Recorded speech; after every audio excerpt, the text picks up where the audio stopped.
everybody. Eric Chessen, founder of Autism Fitness, leading the movement for movement, and of course, leading the Autism Fitness Level 1 certification that you can be a part of and bring the best possible fitness, adapted PE, and movement programs to the autism and neurodivergent individuals that you serve on the regular basis. So, in today's Tuesday training, we are going to be discussing something that is critical.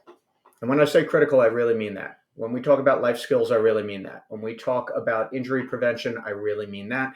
And looking at fitness as something that is not nice if or could possibly, but something that is essential to optimal development and, of course, quality of life for the autism and neuroadaptive population. So, if you're not already convinced about the importance of fitness, mainly strength and resistance training programs, then I want to turn your attention to the video that I'm going to show you today. It is a common, misconception or misplaced idea that fitness and movement programs are only for children and young individuals. But as we know, or as we should recognize, individuals with neurodiversities also grow up and turn into adults, and they age as the rest of us do.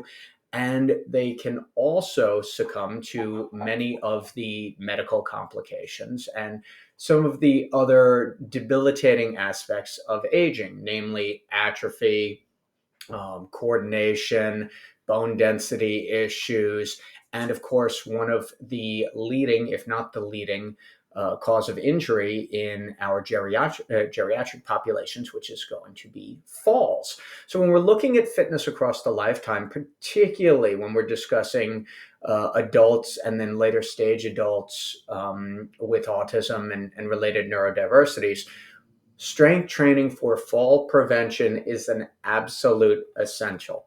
I would love to debate someone on this who thought that this was not important, who thought that it would be nice, but it's not critical that we have fall prevention for individuals with neurodiversities.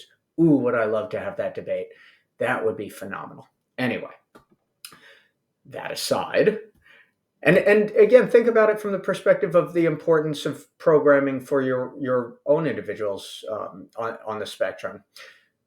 Where does this fit in? How important is this when we're considering these really, really crucial aspects of life?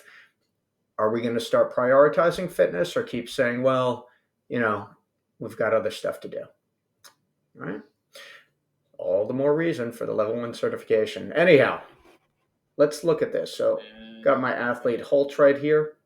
He's doing this push-up hip extension hybrid.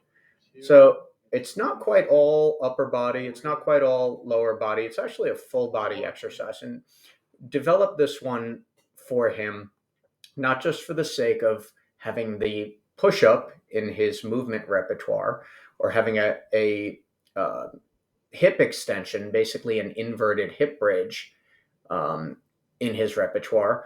But what we want to do here is strengthen all of these pushing and extension muscles so that you can see at the end of this video. Last one.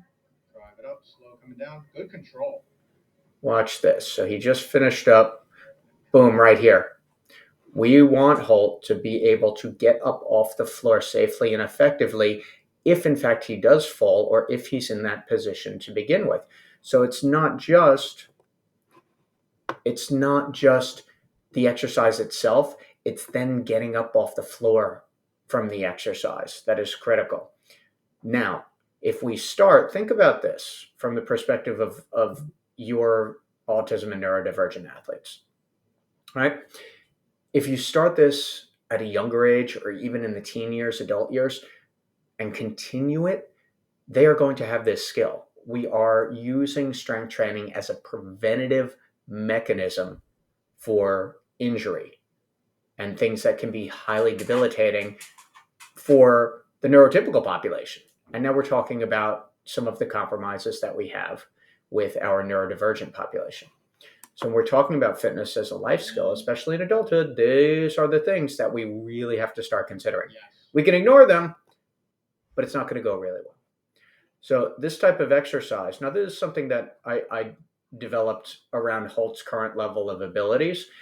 And this is not just one exercise that we're using. We're using squats, we're using presses, we're using various push accessory exercises as well. But this right here is going to be key in keeping him safe, keeping him both. So when people talk about balance training or cardio, we want the strength training first, because this type of strength through this type of movement pattern is going to be what gives him both the proactive and reactive skills to highly lessen the instance of injury or the potential for injury as well. So if you didn't think fitness was a life skill before, maybe this will further that thought process. There he is getting up, right up again. Okay. So that's all I got today for this edition of Autism Fitness Tuesday Training. If you like this, please subscribe to the channel, share it with others who might benefit from it. And of course, if you are ready, which you are probably at that stage right now, to become an Autism Fitness Certified Pro, wherever you are in the world, from Seattle to Saskatchewan to Singapore to Sri Lanka to some small town in Eastern Europe that starts with an S. That's what you got. Anywhere in the world, you can register, join for your live virtual practical where you get the hands-on, feet-on, brains-on training that you and your athletes deserve. I'm Eric Chessen, founder of Autism Fitness, leading the movement for movement. Thanks for watching.